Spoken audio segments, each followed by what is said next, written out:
Hi, this is Peter Sage, and this is my video message of the week for you guys.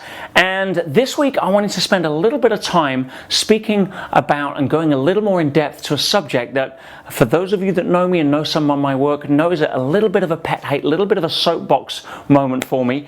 And it's only because I'm passionate about wanting to share the information that so many people are oblivious of the damage that is caused by what I want to share with you, that is exposed to us day in, day out on a consistent basis, and that is the media. I know there's so many people that are either for or against or indifferent or completely oblivious to what role the media plays in their life, and certainly that can have a negative effect, not because of what the media does, which I'm about to explain, but because of the indifference that we attribute to it. It's almost like a stealth poison. Now, why do I say that? That's because most people have no clue fundamentally what the media is, how it operates, what the fundamental principles behind its business model are, and once you understand that, most people will choose to cut it out of their life and see incredible benefits from a mental, emotional, physical, spiritual point of view. Now, one thing I will say up front is I'm not here to impose my model of the world and my beliefs onto you. You know me better than that. But I will give you information on which to make your own choice. And if you wish to continue reading newspapers, tuning into CNN, downloading news apps and going on to Google Alerts, all that kind of stuff, feel free. Yeah, I have absolutely no right to judge you for that. I have no right to impose or label you for that at all. My role here as a coach, as a friend, as a mentor, and someone who has a little bit more insight into peeling back the layers of the onion around things like this, is to give you a point of view that you may not have been aware of before. Does that sound fair? Okay. So, where do we start? Well, let me share something with you. The fundamental mission, role of the media is not to report the news. If anyone still believes that, I'm sorry, you're in Disneyland. The fundamental role of the media, especially in today's economy where it's so competitive and there's so many different channels of news, the fundamental role of the media is to get your attention. And the way it does that is to stimulate a part of the brain called the amygdala. That is the role of the media. The media's role is to stimulate the amygdala. Now, the amygdala is a part of the brain that evolved to notice negative first. Yeah, I'm simplifying things here for the purposes of explanation, but generally speaking, you get all through translating the fancy terms, this is what's going on. The amygdala evolved in the human brain to notice what was negative before positive, and the reason for that is, if you go back 10,000 years and you walk by a fruit tree and you missed an apple hanging off the branch, no big deal. But if you walk past a fruit tree and you miss a snake hanging off the branch, big deal. So, as we know, our reticular activating system as part of the brain is consistently scanning and assessing, reviewing information, deleting most of it and bringing and flagging into our conscious what we feel is important. The amygdala has a role over that in terms of noticing what's negative first. Now, in order to get your attention, the media play on that.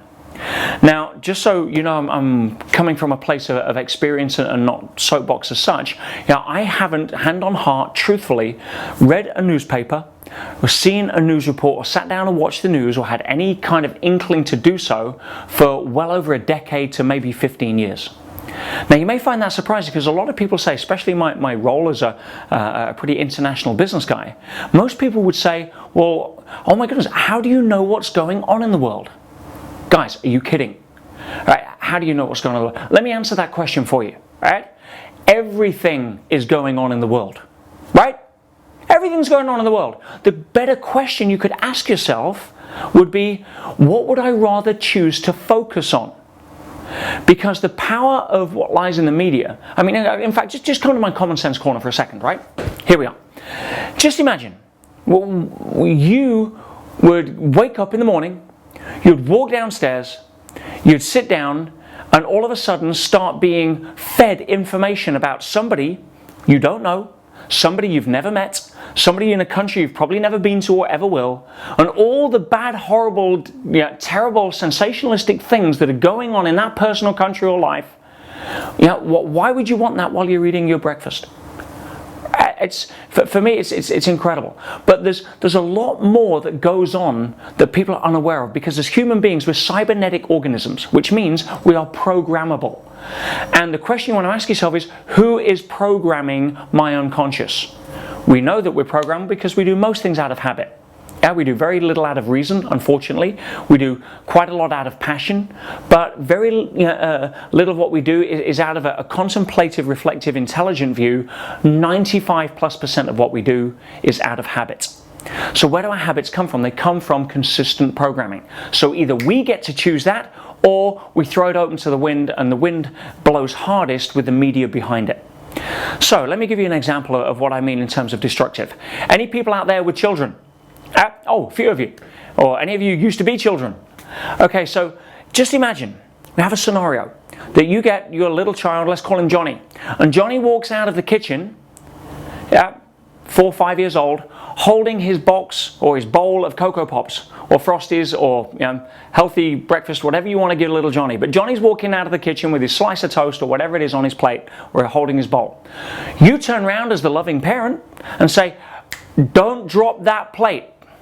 Now, what do you think happens next? More times than not, in order for it to be a coincidence, yeah, of course, Johnny drops the plate.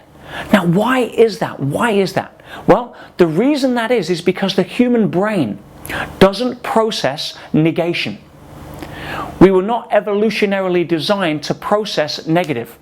Animals have no concept of minus, right? So, if we think in pictures, as we do, not words, the mind thinks in pictures, but in order to understand what has just been said, we first have to process it. So the brain processes the information, but doesn't hear the words, "Don't drop the plate." It hears the words, "Drop the plate, don't." Because that's how our brains process information. Especially if you look at structures of certain other languages, French for example, that is how the actual words and the syntax of those words are structured. So if you have a situation whereby you as little Johnny are holding the plate, you've just been told by an authority figure, parent, what have you, "Don't drop the plate." In order to process that information, you have to look or hold a picture of in your mind of what's just been communicated, which is you dropping the plate. Now, you've just been told there's consequences associated to that, specifically by the tone of voice that was given to you in "Don't drop the plate" command. That localizes in a tremor at the end of the wrist, right? And guess what happens? Drop the plate. Now, question for you. Two questions, two important questions. The first one is, who do you normally blame for dropping the plate? Guess, we blame the child. Instead of understanding that it was us that triggered that in the first place, because if we'd have turned around instead and said the words, "Hey, Johnny, hold that plate more tightly," you'd have got a very different result. So that's one aspect. But the reason I'm looping this round into the media is because the second question is the question that I really want you to contemplate here. Why is it, why, that so many of us automatically, without thinking, out of habit, instantly in that kind of situation and many, many others, go to the negative first? Don't drop the plate rather than hold the plate more tightly. Well, the reason, and there's thousands of studies, case studies, consistent response, and in all fairness, you don't need any of that, you just need common sense, right? Will demonstrate that it's because conditioned on a regular basis, our minds are programmed with negative rather than positive. Our amygdala is being worked overtime in order for companies, news corporations, media to consistently compete for our attention so that they can justify a ratings level, which will then translate into a rate card that will allow advertisers to come on board, and that is called the business model. News isn't charity. So if you understand that what the result of us being continually programmed by news that is completely worthless. I mean, people say, well, how do you know what's going on in the world, right? Guys, I'll be honest, I have zero clue what's going on in the world. I have every clue what's going on in my world. And I'm really happy with that. And my world works pretty well. Yeah, and I also have a belief that if something's important enough, it'll find me. And it does. And then you hear the people say, oh no, I need to get up to speed with the news because of my job, and I need to have my hand in current affairs and all of this kind of stuff. I hear it all the time. And if that's your deal, that's your deal. I'm not here to sell you on this. I'm here to educate you as to the consequences. Right? But if you come from a place of justifying to yourself while you need the certainty that you think the media gives you, when its primary objective is to induce uncertainty, then the challenge is you're going to start coming up with justifications that have no basis in reality, but have every basis in trying to soothe the ego to open a trapdoor for your resolve so you can go and grab a newspaper or tune into CNN. Now, if you think that the media offers you an insight into relevant things, then name me one thing you read in a newspaper 1 week ago that's relevant to you right now, that you can even remember. Maybe one thing, if it was a significant news story, if it was repeated. Okay, a month ago. Name me one thing on the TV news 3 days ago. Guys, are you getting the picture? The trade-off here for maybe one relevant piece of information that maybe have a bearing on a decision you make during your day or week, maybe that one piece, what are you letting in? Because if you get a newspaper and you put a line through every article that's negative or has a negative bias and you circle everything that's positive, you are going to get a situation where you have at least 10 lines for one circle. Now, what's the problem with that? Well, the problem is there's a compounding effect, because I told you about the amygdala. Give you an example, and ladies, this is an example I'm focusing on you. Don't mean to, but it demonstrates what I'm trying to communicate. The negative is so much more powerful and influential than a positive. It has the power to wipe out positive at a far greater ratio. I'll demonstrate. Ladies, you've been invited to a black tie event cocktail. You're going out with your husband. You're wearing this amazing, stunning dress. This beautiful red dress. And you get changed, and your husband comes in the bedroom to see how you're doing. And he takes one look at you and says, "Oh my goodness, baby, wow, you look stunning." I mean, wow, his authenticity, enthusiasm almost wants to make him say, "Listen, why don't we just not go out tonight, and why don't we just stay here?" You get the idea. So, ladies, how you feeling? 1 to 10. Nice compliment. You walk downstairs, you get in the taxi driver can't take his eyes off the rearview mirror. You pull up at the event, the guy that opens the door comments on you, just, "Madam, you look stunning tonight. Wow." Within 2 glasses of champagne, you've had 3 people comment. Ladies, talk to me on a scale of 1 to 10. Where are you at right now? In terms of feeling great? Probably about 11. And you're standing there feeling great and showing off and having that energy and aura of just being completely fulfilled and self-confident. And at that moment, you hear or overhear 2 guys in the corner about 10 yards away turn around and say, "You seen that woman in the red dress? Oh my goodness. What does she think she is? What a sack of potatoes. Oh, awful. What an awful choice of something to wear." Ladies, on a scale of 1 to 10, where did you just go? -3? Now, not only just that, it probably ruined your night. You probably won't wear the dress again. I mean, you could go on and on here. But my point is this. You allowed one negative comment to completely invalidate 10 positive comments. That's the power of negativity. Now, if you amplify that, that means that your one positive circle in a newspaper can be wiped out by 1/10 of a line. But you're compounding that to 100 to 1. 100 to 1. What chance have you got? None.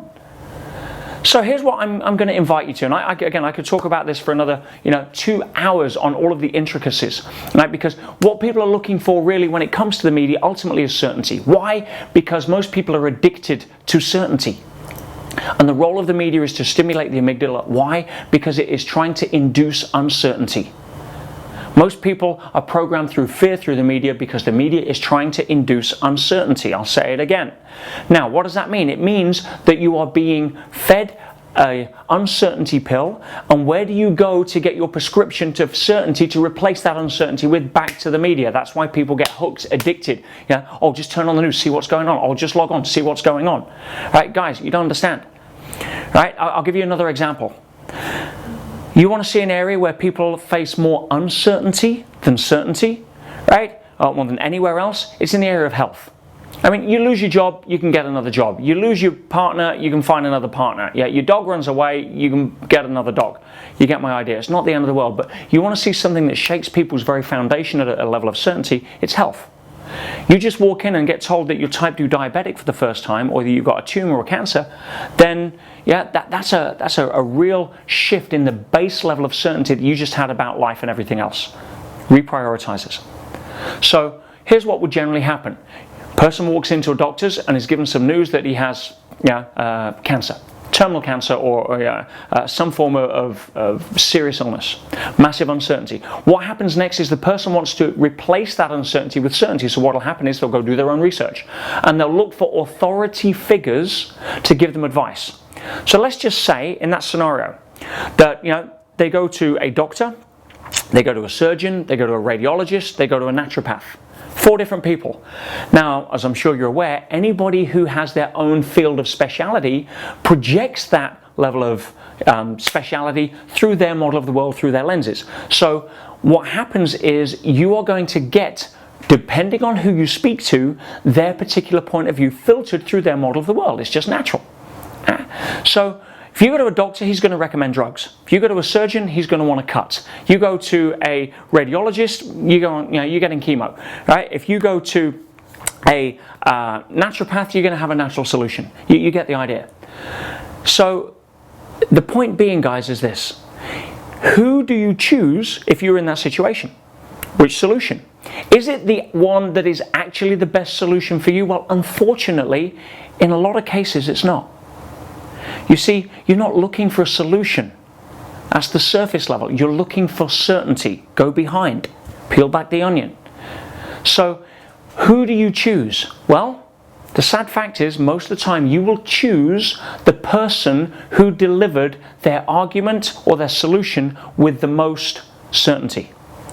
So you go to a doctor and he sits down and he says, well, I'm just looking at your chart and there's these new experimental drugs that have just come out of Germany and they look tailor-made for what you have. In fact, the initial trial group and double-blind studies were fantastic. I recommend this. It's almost perfect for what you've got. And you walk up the street and you go knock on the surgeon's door and he looks at the x-ray and he says, well, I could get in and have a good go at this and cut it and hopefully get most of it. Decision made. You're on drugs. Or you go and the doctors, and he sits down and he says, well, there's these new experimental drugs that have come out of Germany. And I'm kind of hopeful. I think you fit the profile somewhat, and the results were better than encouraging. I think, I'm going to recommend you go on these. Okay. And you walk up the street and you knock on the surgeon's door and he looks at your x-ray and he says, oh yeah, I can see what's happening here. I cut this thing out, it's gone. Decision made. You're under the knife. Yeah, you're not a surgeon, you're not a doctor, you're not a pharmaceutical drug company. You have no clue of what the actual underlying truth is behind all of that. You're buying into who delivered the argument with the most certainty. Now that's how the media plays upon your need for certainty. So if you have uncertainty due to, oh my goodness, there's a major issue or global financial crisis or any of that kind of stuff, or the political blow up or whatever it is, you go back to look for certainty back to the source. It's just a way of being able to put you on as a statistic, and the trade-off for that is that your mental ability to be positive, your ability to influence others, your ability to gain access to happiness, fulfillment, joy on a more consistent basis is impaired. Again, go do the studies, go look, don't take my word for it. But you already know this is true. So, what can I suggest? Well, here is one thing I'm going to invite you to do if you want to make a serious difference in your life in terms of getting towards positive. Right? It isn't getting on Prozac, right? It's doing this. It's cutting out the media. Cold turkey, full stop. No news reports. Delete the apps. Delete the downloads. Don't pick up a newspaper. And do it for 1 week to start with. 30 days, you'll never have to go back. Trust me, right? But 1 week. And here's what's going to happen for the first 2 days. Yeah, you're going to be sitting on the subway or the metro or in the doctor's appointment or in somebody's lobby, and you're going to be trying to look over somebody's shoulder to read the headlines because you're that addicted to wanting to know what's going on. Right? Just look around. After 2 to 3 days, you're going to start getting over the hump of the initial craving to have that amygdala triggered so that you can get your certainty about what's going on. After 2 to 3 days, you start getting a little calmer. After a week, you don't know what's going on in the world, and you're quite happy about it. You have a lot more clue what's going on in your world, and you're not influenced by the negative impacts of the media.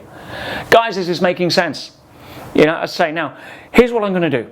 Right, you've obviously had this little talk from me, and take it, leave it. I have no attachment to what you do. I just wanted you to be a little more aware of what you were trading off when you turned on BBC. or whatever it was, or opened the Wall Street Journal, the business page, and all that kind of stuff, same thing. Sensationalistic news biased by the interpretation of the reporter to get some level of feedback that it's a great article that he's put through, and put a bias on something that is a different take on what the general mainstream is.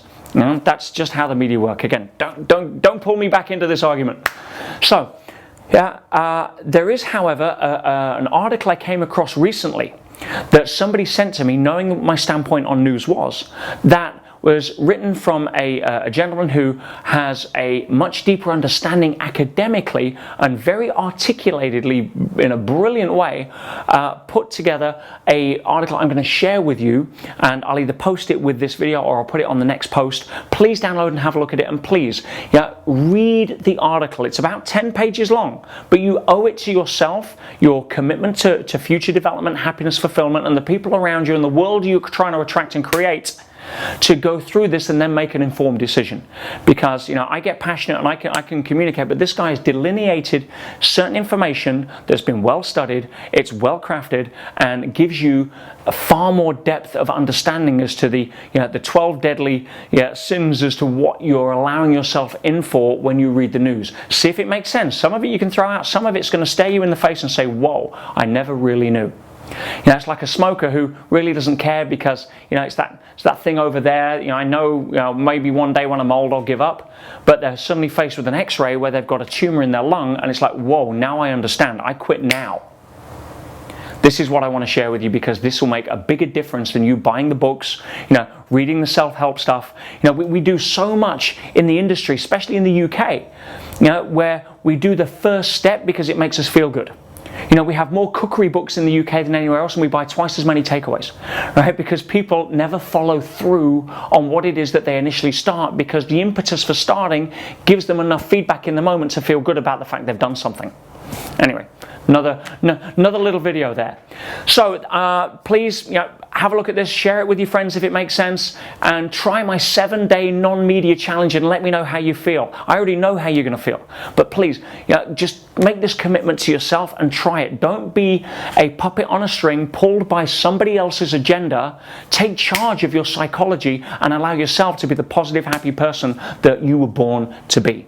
Guys, I love you. Yeah, sorry if I've gone on a little bit this time, but you can tell I'm passionate about this. And, you know, go try it, share it with your friends, give me some feedback, and, you know, find out that the world does actually work, your world works, and nobody has the right to tell you anything else. I love you. Stay amazing.